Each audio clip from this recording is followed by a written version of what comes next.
You asked for it. Here it is. It's a podcast from Apathetic Enthusiasm.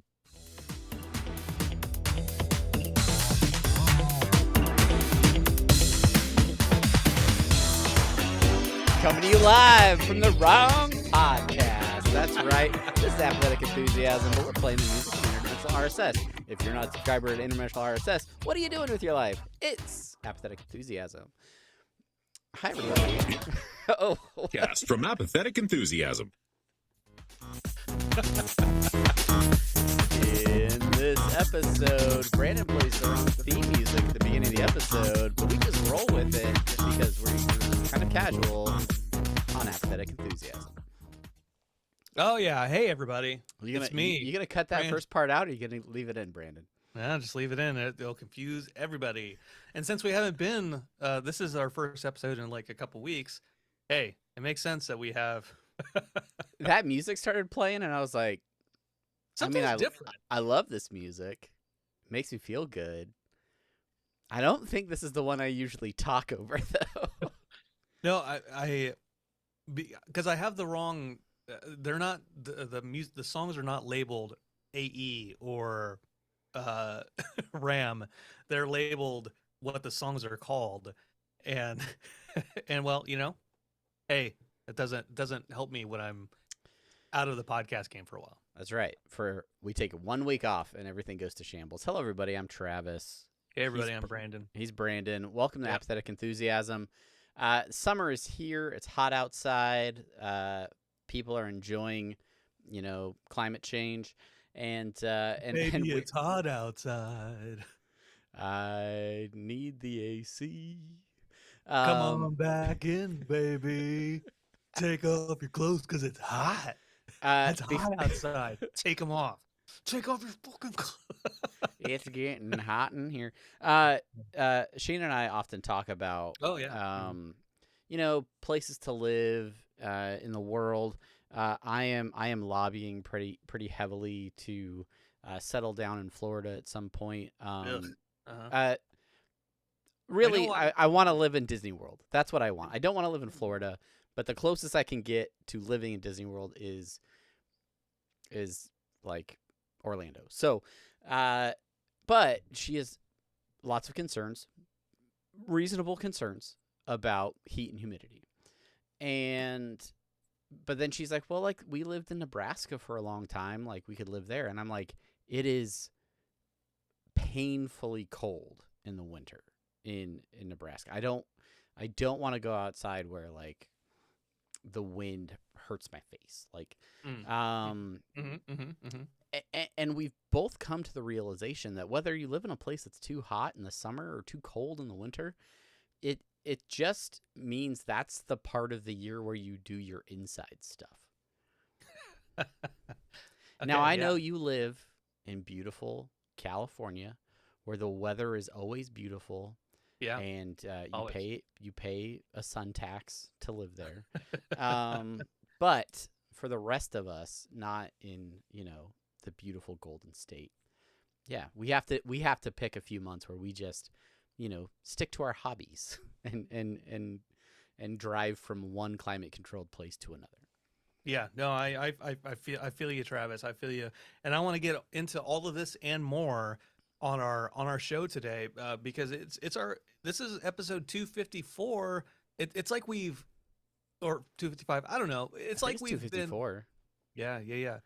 I looked at the last episode we released to verify that. It's great, and we have a really fantastic. We do have lots of things to talk about. We have been off for a week, so 2 weeks really. Like we skipped a podcast, so we have plenty of things to discuss. If you are new to this for some reason, outside of it being the most chaotic start to one of our episodes, you should follow us on social media. We are on X. I like to call it Twitter. We're at Apathusiast. I'm at Jogomino. He's at Barnyard Cruise. Hello. Find us on Facebook, facebook.com/Apathetic Enthusiasm Show. You can email us questions, thoughts, concerns, your favorite goals, ambitions, desires. Letters of recommendation, all available at apatheticenthusiasmshow@gmail.com. Follow us on Instagram, apathetic_enthusiasm, and on our website, apatheticenthusiasm.com. You can find video versions of the podcast on YouTube, youtube.com/apatheticenthusiasm. And then our Patreon, patreon.com/apatheticenthusiasm. Big thanks to all the patrons over there continuing to support the show. You can get your exclusive post-show content right over there on the Patreon. Such valuable content that you can only get over at Patreon. Brandon, that's it. That's all of that stuff. We are only 5 minutes into the episode. You've already frozen once. So this is great. Like, I'm stalling for time. You're back now. You're just not speaking. I think because you're like resetting your router or something. No, switching internet connections. Yeah, all I'm really doing that, or you're just surfing social media, which I think is really rude when we're doing a podcast. Really, all I'm doing is setting up my MacBook Pro to always be tied to one particular device, right? Because you got these network extenders, right? And then they don't. Oh, I have one. Well, I do. I have one hub in my house that reaches all the corners. Oh, and connects to my lightning fast AT&T fiber connection. Yeah. If you want to have lightning fast internet, sign up today at AT&T Fiber. Promo code AEPOD to get absolutely nothing off. In fact, don't use that promo because it will not work. Yeah, this is not a paid endorsement. Don't do it. Actually, I think my computer is tied to one specific device, which makes it even more confusing to me. Is it the wrong device?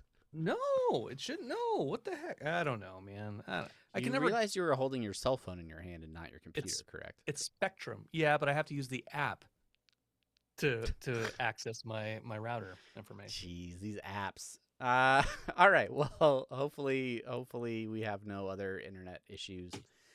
It's back on you. You're the one with internet issues again, not me. Yeah. It's just that my computer is slowly dying, so we'll see. We'll see what happens. What were we talking about, Travis? What were we talking about? Doesn't even matter. I guess it doesn't Star matter. Wars? Was it Star Wars? So what we want to talk about, first thing we're going to talk about here is the hit show Andor. It's in its first season. Yeah, streaming now on Disney Plus. No. Of course, we're talking about Acolyte. This week will be its 5th episode. It's out now, but we haven't watched it unless you watched it today without telling me. Oh, is it out now? I thought it came out on Thursdays. It comes out on Tuesdays. It's probably actually got released right as we started recording. So we will only be going through. Was it the first 4 episodes or 5 episodes? Oh no! Yeah, first 4 episodes. Should we stop recording, go watch the episode, and come back? No, the episode came out today, so I think we're fine. I think we're fine. I think we're great. Because this is because all reviewers, they got like the first 4 episodes, so we're basically the same level as they are now. Yeah, just a month late. Yeah. Well, so let's talk about this. So the Acolyte, this is one of the first Star Wars properties that has in live action taken place well before any of the Skywalker saga stuff. And your mileage may vary. I'm interested in hearing about what your expectations were going into the show, and then what are your first kind of opinions about the episodes? Yeah, I think the avid listener of Apathetic Enthusiasm knows that we enjoy the Star Wars as in general. We have varying opinions on some of the content that's come out. As far as Acolyte, this was a show that I knew was coming.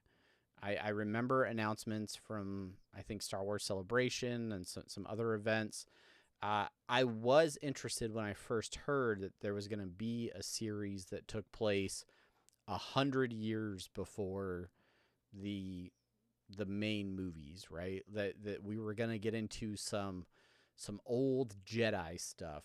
I was interested in that because, and really like a lot of the series, like some of the series, I enjoy when they can detach from the Skywalker family, detach from that main through line, and explore other aspects of the Star Wars universe. So that's something that I was hoping to see a little bit more of, and I I wasn't really ready for it to come out. Like I saw, I think, a couple of promotions on social media that, hey, it's starting soon, but it wasn't a show that I was like, oh, can't wait, Acolyte's coming out this week. And it was more of a like, oh, I think that new Star Wars show came out today. Maybe I should watch it. And that is exactly my opinion going into this series. Yeah, I don't know. What about you? Yeah, like I heard it was coming out, and I knew that it was the first episode was first 1 or 2 episodes was going to come out, and I was like, okay, yeah, I'll check it out. And then just by the nature of work and life happening, I was like, anytime I went to go watch it, I either fell asleep or had something else I wanted to do. Roaring I'm review. I'm like, I'm gonna come back. I'll come back to it. I'll come back to it. And honestly, I think maybe last week when we didn't record, I thought I really should watch that show, but damn it, I haven't yet. No, yeah, let's go ahead and cancel it. Let's go ahead and cancel the podcast one more time, and I'm gonna make sure I watch at least one episode this weekend. And so I managed to actually. This is not the normal for me. I actually watched all 4 episodes basically in a row. Well, I took a nap in between the at the very tail end of the 3rd one. I'm like, okay, I'm gonna take a nap real fast, and then no, I watched 3 in a row. Then I took a nap at the tail end of the 4th one, and then now that's history. But here's my roaring review of the show. Let's get those first that hot take on this now months old show. I like it well enough. Okay. It's not that doesn't wow me. It doesn't. I'm not like, whoa, I can't wait to explore more in this universe after the show's over right now. But I'm interested enough to like, okay, yeah, it's better than The Mandalorian in my opinion. I think that's very interesting.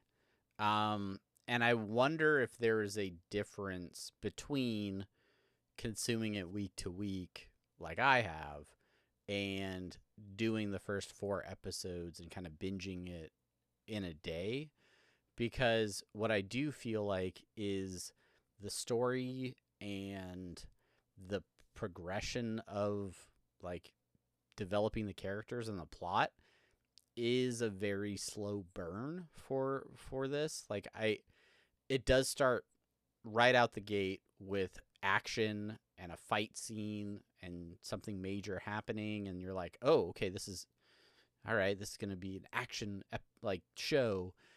And then there's like 3 episodes of just like slowly No action. like developing the characters, establishing the situation. I mean the show is we'll get into spoilers here. If you have not watched Acolyte, we're going to talk about some of them. There are sisters in this show. For the first 2 episodes, I think like they don't make that apparent until like into the 2nd episode. And that's like central to the idea of the series. And then the main goal or purpose for why one of the sisters is doing what she's doing isn't really brought to light until 4 episodes in. Like, you don't know why she's actually doing what she's doing until 3 or 4 episodes in. Yeah. So, well, having just binged it, the third episode, it's fresher in your mind. I will the 3rd episode is a flashback episode, so it takes entirely in the past. That's when you learn about the sisters and where they come from and the kind of why they are doing what they're doing. Yeah. And then, to your point on the first episode, the first 2 episodes, like the first episode is a mystery of, oh, uh, one of these sisters is being accused of murdering Jedi. Yeah. What's going on? Like, is somebody looks exactly like her, and we the audience knows something that she looks exactly like her. What does this mean? Is it a clone? What is it? Then the second episode, they're like, oh, okay, it's a sister. Cool. Like at the conclusion of the first episode, oh, it's a sister, and then that's kind of like a meandering episode a little bit. And then the third episode is a flashback, and then the fourth episode gets into more of the uh, it's starting to expand into, okay, maybe this is going to go someplace interesting, more interesting. Yeah. So you saying that you're enjoying it, which aspects of it are you enjoying the most? Um, I just it's not cheesy. I guess it's not like Sure. I'm comparing. It's no Andor, and I make the Andor joke again because Andor is awesome. Andor is an adult Star Wars for me.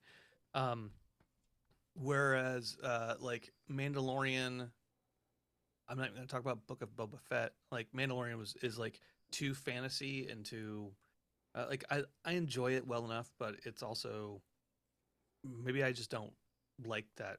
I'm not a huge fan of that character. Like I'm like, yeah, where's Mando gonna go next? Yeah. I feel like some of my favorite things in Mandalorian are the things that are happening around the Mandalorian. Like, yeah.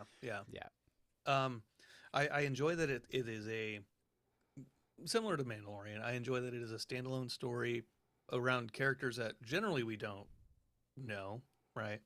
That we don't have really any historical affinity for or towards, and so I do like that. I like that we don't have to know about Skywalker or or Darth Vader or anything to get into this story.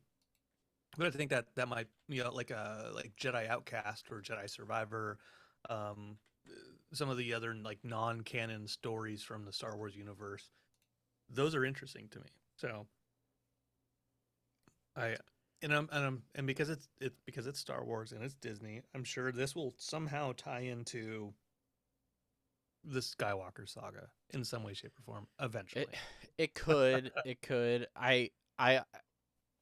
We talk a little bit about the Filoni verse, right? And Dave Filoni, who really cut his teeth in Star Wars through the animated properties, right? Through the Clone Wars series, into Rebels, and there's other ones in there. I mean, obviously, Bad Batch it carries on from some of that storyline. But his involvement with Mandalorian, now he's really kind of taken the reins for a lot of the Star Wars television content. And there are things that if you only watched the like Skywalker movies, or you only watched movies period, you didn't go back and watch Clone Wars, things like that. There are parts of things that were staples in the Clone Wars series that are coming up more and more in these shows that you wouldn't be used to. So the idea of like the witches from Dathomir or whatever, right? And like the more like and those, it was present as well in Ahsoka, which I mean obviously was a spin-off directly off of Clone Wars too. So and Rebels, but there's more of that being infused in, and I don't know, like there's gonna be fans that love everything Star Wars, so like they like all that the cartoon stuff, and then they're liking seeing aspects of that in live action. There's gonna be other people that are like, no, I'm a purist. If it's not for the main movies, like it's not. I don't like it or something. But like I don't know. I'm looking up the reviews for Acolyte, right? And right before you get into the reviews go part, pin right there for half a second. So the one thing I want to say is like the Witches of Dathomir, like all when Disney made everything Legends and made all like the novels non-canon, and some of the things we noticed fans and folks who like Star Wars is if you go to Wikipedia and you look at all the Legends stuff. Oh, actually, there's some kind of stuff going on with Wikipedia right now. Okay, so if there's any drama, whatever. Get back to that. What's going on with Wikipedia? There was something about Wikipedia that was like, I saw it trending on Twitter recently, and it was like some kind of scandal or something like that. So Yeah, I don't know. Our official position is that we don't endorse any scandals. So that's right. Anyway, so the thing we noticed is Disney had been pulling like bits and pieces from the extended universe, the Legends universe, in order to like fill in some of the gaps. And Filoni is part of that, right? Sure. So the Witches of Dathomir, like one of the first, I don't even remember what novel it was, but I remember reading about the Witches of Dathomir a long time ago when I was still in high school. So like some of those things have been around a long time, and they pull little strands, and they're like, oh, let's go ahead and take what was interesting there, and just like let's incorporate it in some way, shape, or form. Yeah.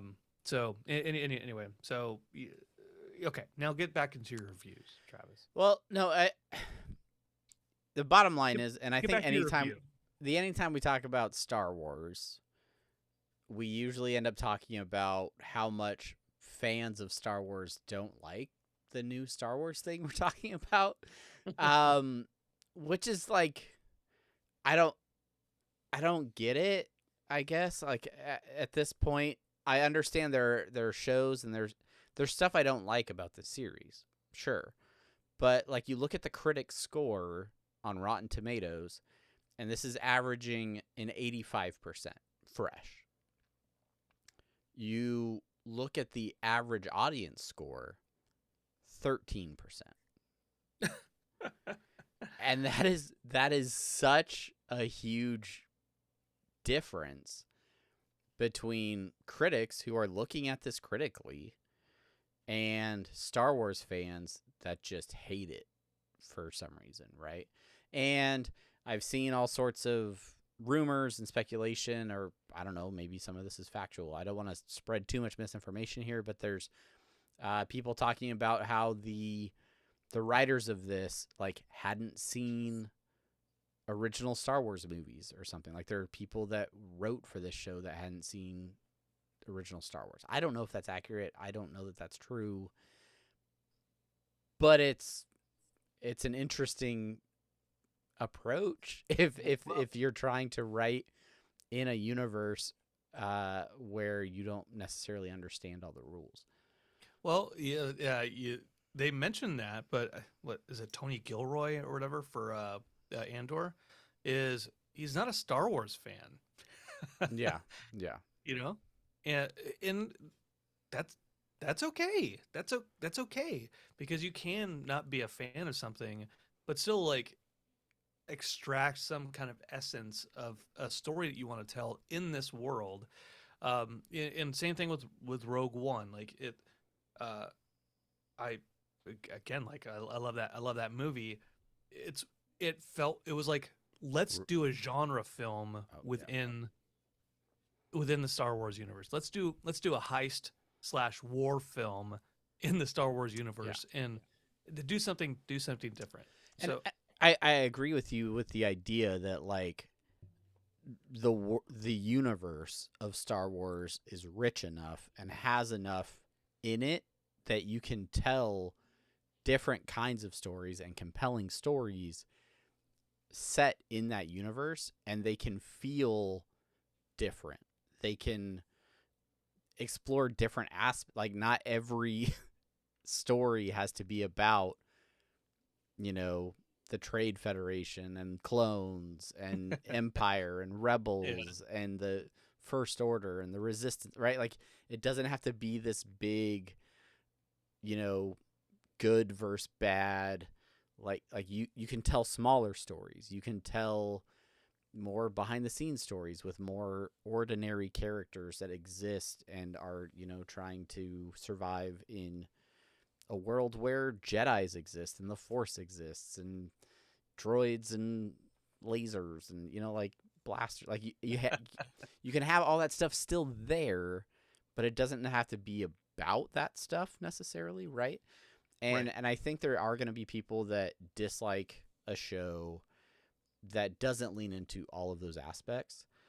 But I think more of the dislike for parts of this show come when people feel like they've developed an expertise on those aspects of the universe, and then they see a show that challenges their ideas about the universe. So, now you have these witches that can just use the Force to artificially inseminate themselves or something. Like, well, that's not how. Actually, only Darth Plagueis. Yeah, he's the only one that can do this. Which we've never met, and is just something that the Emperor had said, but was telling a story. And he was always very truthful in everything he said. So I don't. We should probably take his word for anything that he was talking about. The point of the witches and the artificial insemination, like, we don't know what the actual story is behind how these kids were born yet. So we know they're special, but we don't know how they're special. And we also know that, Shmi doesn't have a husband, or how did she get pregnant? But if it happened to these girls, then that makes Darth Vader less special. Sorry if I'm insulting your fandom right now. Find a different podcast. Well, that type of pedantry goes into like key Amundi, or like the big dome, like cone head guy. Like the Jedi, like he's in episode 1. Yeah. Mm-hmm. Right. Mm-hmm. I think in like the official Lucas books, it says he's like 90 years old at the time of Attack of the Clones, right? Or Phantom Menace, and he's in this show, and it takes place 100 years earlier. So they're like, wait a minute, this is wrong. You are wrong, Disney. You woke pieces of shit. Why are you gonna get there? Yeah, of course you're gonna have two. You're gonna have a black woman in the lead. Like that's that's how it like. Unfortunately, that is commentary that some of the quote. That's how that fans cascades. Yeah. They're like, oh, look at that. We can't have any white guys as Jedi anymore. It's got to be. Oh, why is there a fat Jedi? I thought Jedi took care of their bodies. Like that's a type of. If you're like that, I'm sorry. I'm mad at you right now, even if you're my friend. Yeah, that's fair. I will say, for the most part, 4 episodes in, I am not disliking the show. I am curious where it's going. I kind of want it to get there a little bit, right? Yeah. But at the end of the 4th episode was one of the first times where I was like, oh shoot, like now we got something. It was one of the first moments in the series where it made me like lean forward in my seat and go, oh, all right, what have we here? And then immediately credits. So that episode that hopefully will deal with whatever I got so excited about is streaming now, and I can go watch it as soon as I stop talking to you. So supposedly the showrunner, this is their favorite episode of the season. So okay, let's go give it a shot. Let's go right after this, Travis. Yeah, we're gonna watch it together. we're gonna share our screens. Yeah, I don't know. It's interesting.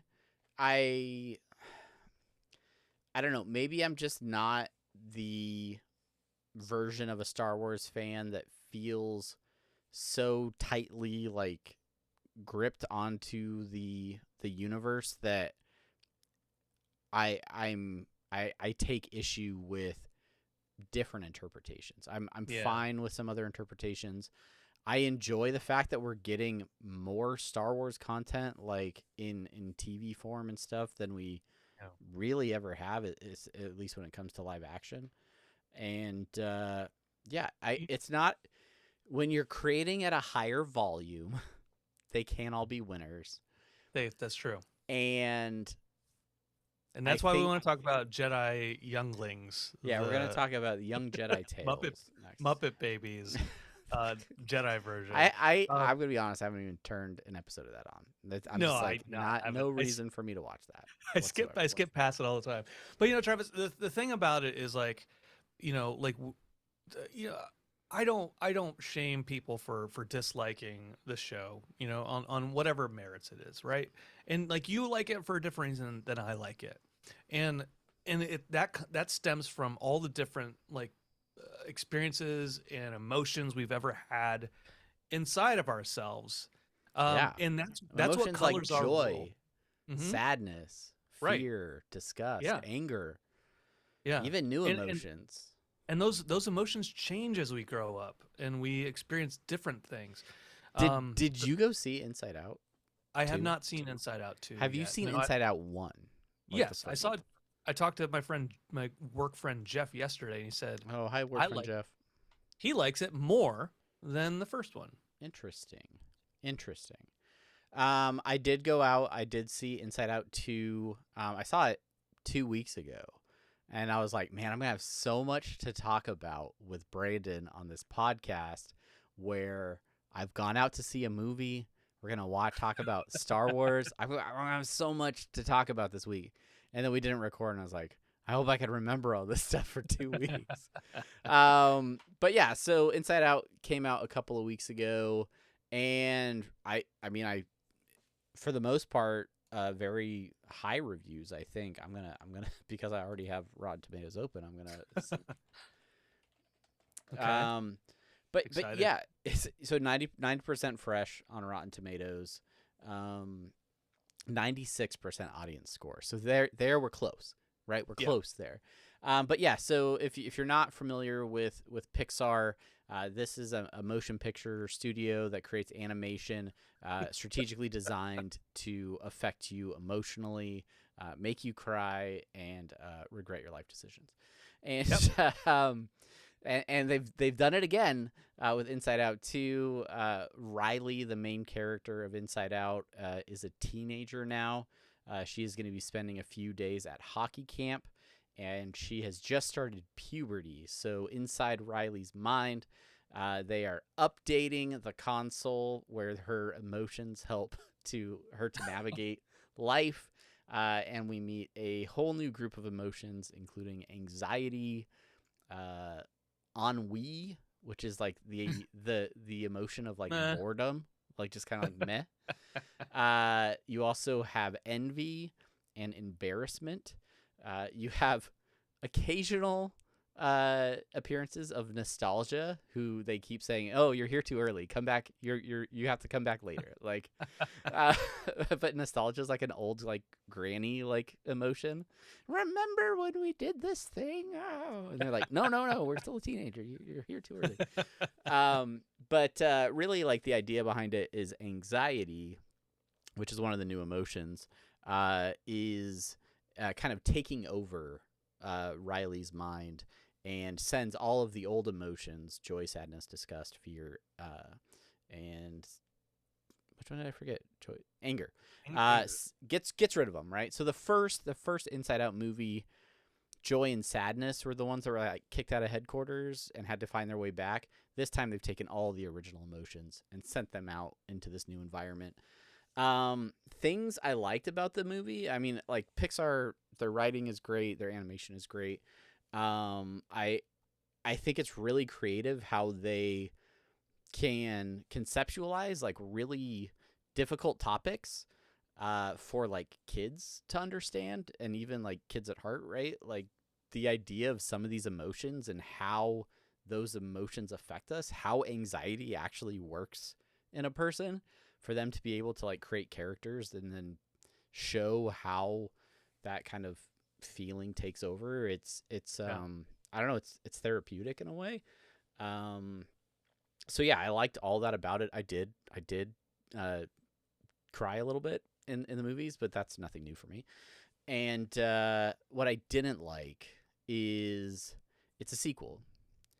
And sequels are not always easy to do. And I think for me, one of the reasons I think is because Inside Out, they do so much world building and building the rules of how the inside of the brain works, right? Like with these different islands that represent your personality, and then as joy and sadness are exploring, they introduce you to all these other ideas, like how an imaginary friend works in this world and how your imagination works and all these different things.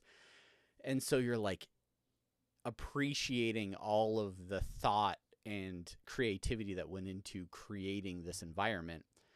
And then with the sequel, they're like, all right, you know how this works.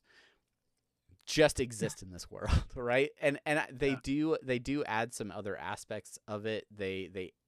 But to add new things, they also have to like kind of retcon how previous things worked, right? So now the memories feed into this like pool that starts to build up an individual's sense of self, right? And so all of your memories kind of develop into your sense of self. And it's cool, but then like I'm like, all right, that's different, that's new. And then I don't like it was a great movie. It was really good. I just don't know if I liked it more or if I was like expecting so much more than the first one that it didn't meet that expectation. But I still think it's phenomenal. On the pool of memories that builds and creates a sense of self, was it that you didn't really like that, like that was a new aspect of it, that they're like now they're throwing this on top of it, or is that something you didn't like? Or yeah, ultimately I thought the concept of it was good, and I think the way that they used it was really great, like how that idea of the sense of self developed over time. Because like, again, we'll get into like very mild spoilers here, but like what happens is your sense of self is sort of that, or it's like a belief system, right? Like your memories feed into like long-term memories, and then those start to feed into your sense of self with your beliefs. And so like Riley, all of the memories in her little pool develop her into her belief system that she is a good person and she's honest and she's trustworthy and all these different things, right? Well, the first thing that anxiety does when she gets in there and starts to take over is she like rips away that sense of self and hucks it out into like the back far recesses of the brain, where Joy, who was like the main character of the first film, has been launching all of the negative memories, way to the back of the brain, right? And so now the main characters have to go and get the sense of self and bring it back. That's the whole quest of the movie, right? We have to. She doesn't know who she is. She doesn't have a sense of belief in herself. And while they're doing that, anxiety is taking over and feeding all these anxious memories into that pool and creating an anxious sense of self, where she believes she's not good enough and she believes she's not capable of things and all this stuff, right?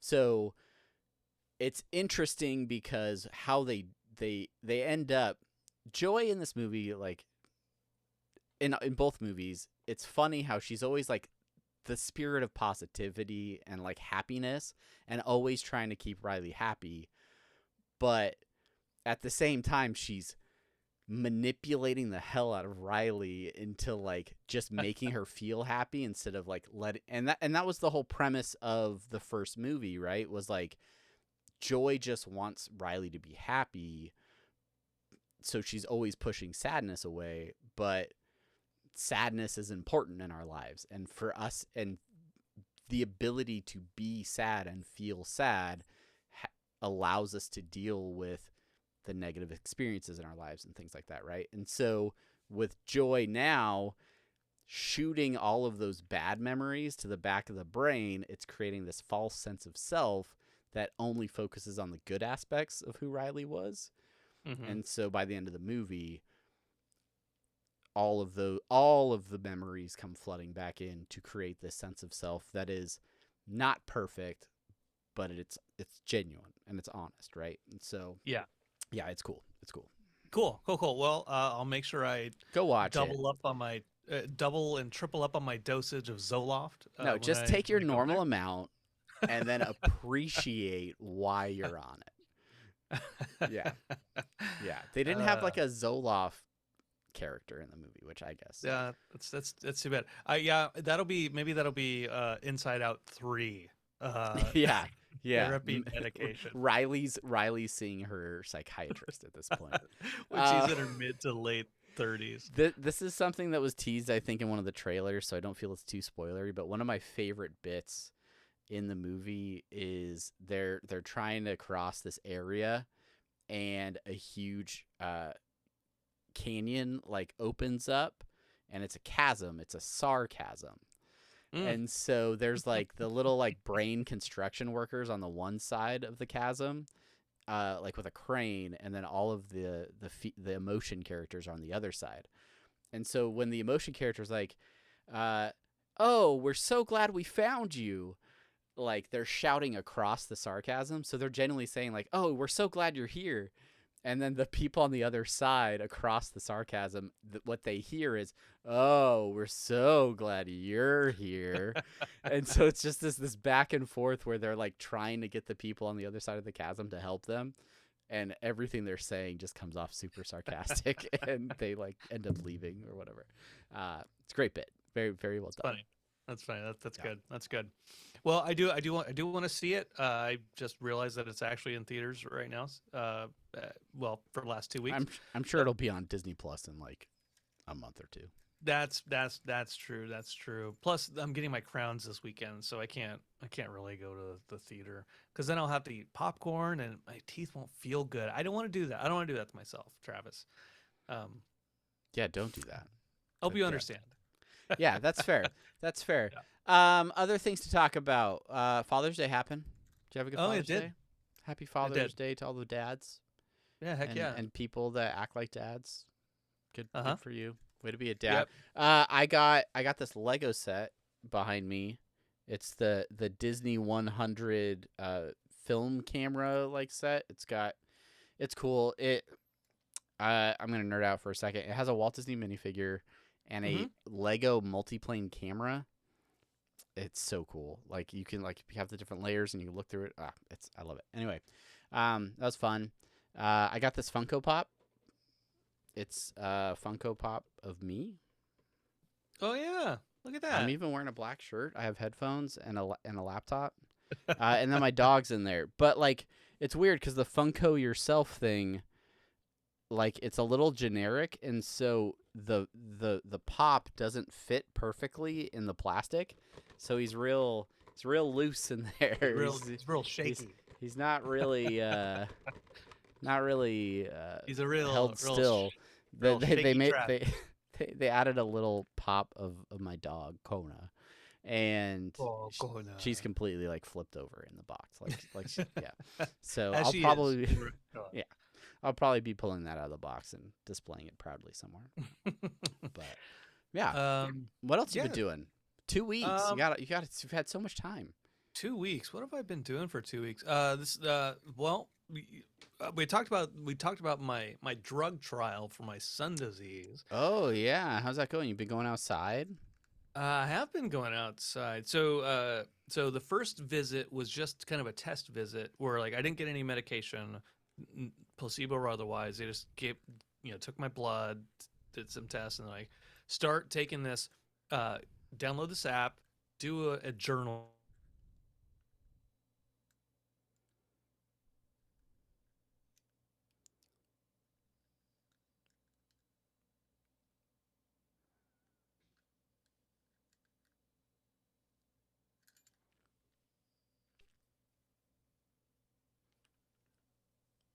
Start doing this app every day. Do this journal every day.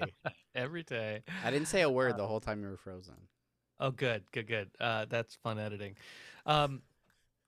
Yeah. So download this app, journal every day. And so basically I just go in there and be like, go into the sun. And like, how long were you in the sun? 15 minutes. Okay. Did you have any reaction? Or did you have any like warning signs? Go and log those. So for 14 days I did that. And you then have to go outside completely nude, is what you said. yeah. They're like, you got to stretch out your dong, make sure there's as much sun coverage as you get. And they're like, oh, well, it's not too much of an issue for you. There's not a lot of coverage. But so I went back on this last week. After that, I got approved for the medication or placebo. So right now I have pills, and I don't know if they're the placebo or if they are the medication. How does that affect you mentally? Are you like, I think it is, or like how does that feel to be in an actual drug trial where you don't know if the drug you're taking are real or not? It feels weird, but Travis, I don't know if you know this about me, but I'm kind of easily affected by drugs. Okay, yeah, sure. Yeah, like I can feel like like I don't feel I feel groggy. I feel groggy or whatever. And so like the first day I was like, well, I ran a couple miles that morning, and then I was tired that day, and I drove like I was down in Huntington Beach for 2 hours and then another 2 hours in traffic on the way home. So I was exhausted by the time I got home. I had to take the pills there on site, my first dose. And so like an hour and a half into the road, I'm like, I'm so sleepy. Like I had to stop and take a nap and stuff. I'm like, okay, well, I mean, it was a long day. And I was in traffic and I ate in and out. So yeah, like of course I'm probably gonna get sleepy on the drive home. The next day I took it again in the morning, and then I was like, okay. I'm like monitoring myself. And then yesterday at work, I took it in the morning, and then by like 11 o'clock, I'm in the middle of doing stuff. So this time I'm not really focusing on it. And I just like, ooh, kind of loopy. I feel kind of loopy. So I'm like, okay, we'll see how this goes. They gave me Benadryl. They gave me Benadryl. And the thing with the placebo is it is like either cornstarch or sugar. There are no active ingredients in it. So I should not feel anything if I have a placebo. And I don't know if I have it still, or if I'm just is it your brain messing tricking with myself? Yeah, it very much could be that as well. So, but this is where it's important to go into the sun. So like today I was in the sun for like an hour and a half, like putting up a shade in our back porch. And I'm like, as I'm sitting here with you, I'm like, how am I feeling? And I don't feel tingly. I don't feel any effects. Like, so I'm like, okay. The worst thing that happened to me was it was hot as shit outside, and I may have gotten heat stroke a little bit. But other than that, like I don't feel burnt or anything like that. So I'm like, okay, we'll see how this goes. This might be This might be good. So what you're telling me is 1 month from today, when we are hanging out together at San Diego Comic-Con, I might not be bitching about the sun with you, but you may be fine standing out at Adult Swim Fest on the green or whatever happens. But I may have to carry you around the show floor because you'll be so exhausted. This is the trade-off that we have. Is you'll be fine outside. Yeah. You will be taking naps in the press room though. That's right. Yeah. Okay. That's right. That's fine. We can handle that. I'll edit video. You take a little snooze. I take the medication at night now. I swap to taking it at night instead. Okay. That way, if I do get groggy, then it's nighttime. So it's fine. It's nighttime. So switching. It's good. Nighttime's right time. That's what they say. So I'm excited about that. You know what you need to do with that fancy 3D printer of yours? What's that? Is print a microphone holder for the lav mics that we have.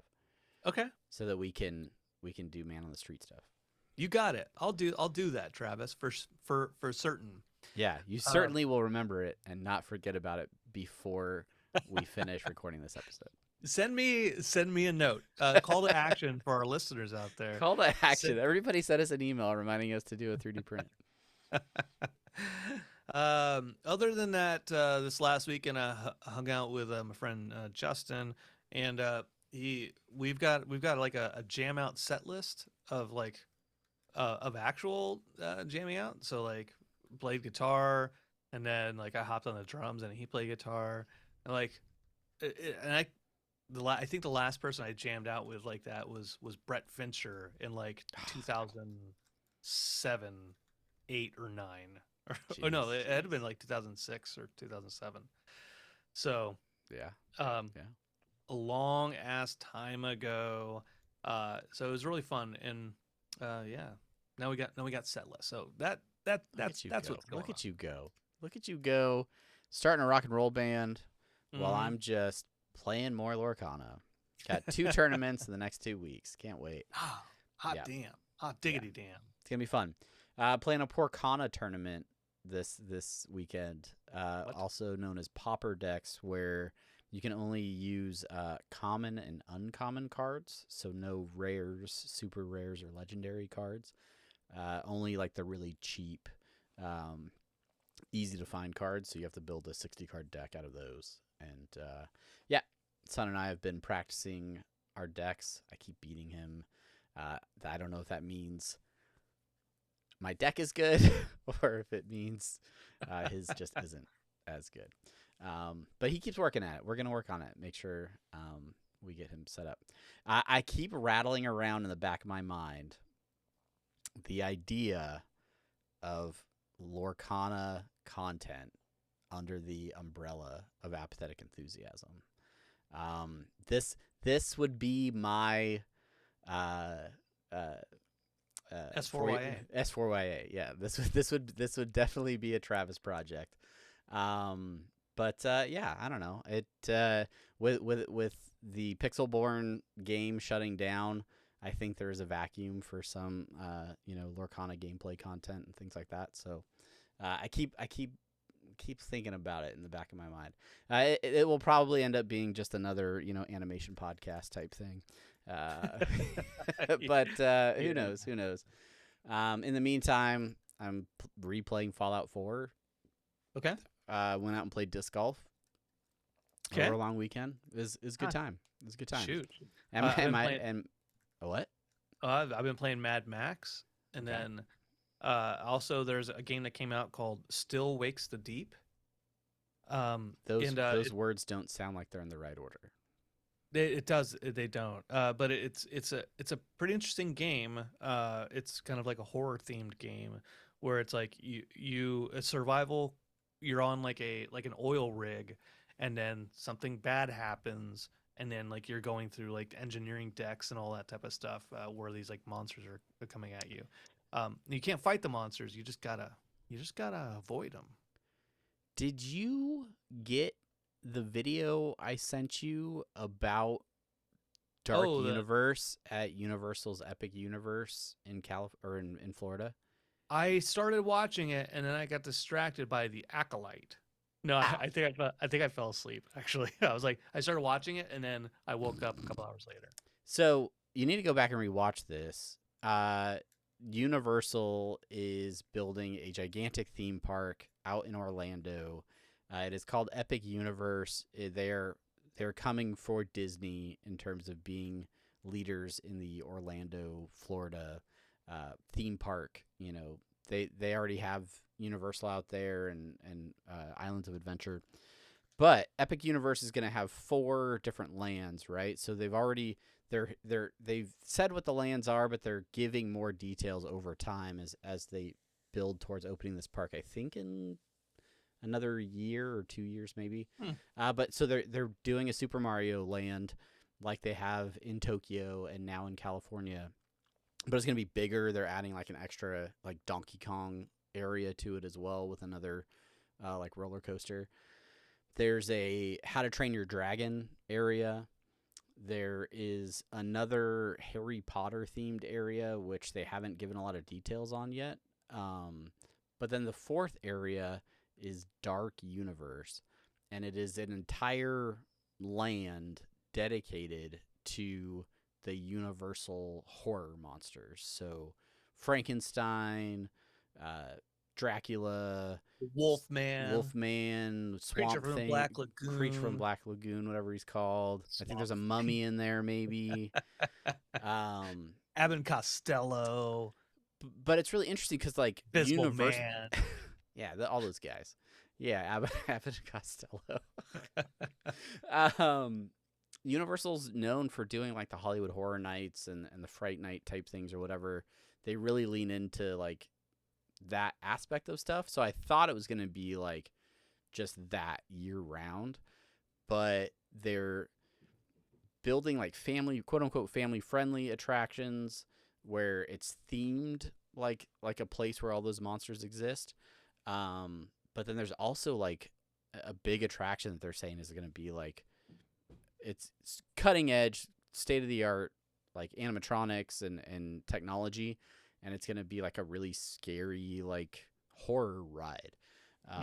So I wanted to get your thoughts on it, but you fell asleep during the video, so we'll save that for a later date next time. But it seems really interesting. So interesting. Just a side note about Horror Nights and stuff like that. I just saw an ad for because Six Flags, they have their Horror Nights, Fright Nights. Yes. And over in Six Flags Magic Mountain, they're having like Trick or Treat and Chainsaw Massacre and Saw. Like, so I think they're going to start trying to get those licensed mazes to come at Universal, give them a run for their money. Interesting. Everybody's getting into the act, I guess. That's right. Yeah. All right. Well, that'll about do it for this episode. Thank you so much for listening. Thank you for watching. If you're on YouTube, like, subscribe, do all those things. If you're downloading this audio format, we appreciate you as well. If you like the show, if you're new here, you can rate and review. It'll help other people to find the show and let us know what you like, what you don't like. Lots of content coming a month from now. As we roll out to Comic-Con, there'll be more stuff on this feed, as well as on the Interdimensional RSS feed as well. So make sure you're subscribed to all of those different things. And until then, I'm Travis. And I'm Brandon. We're going to go talk to patrons now. Bye.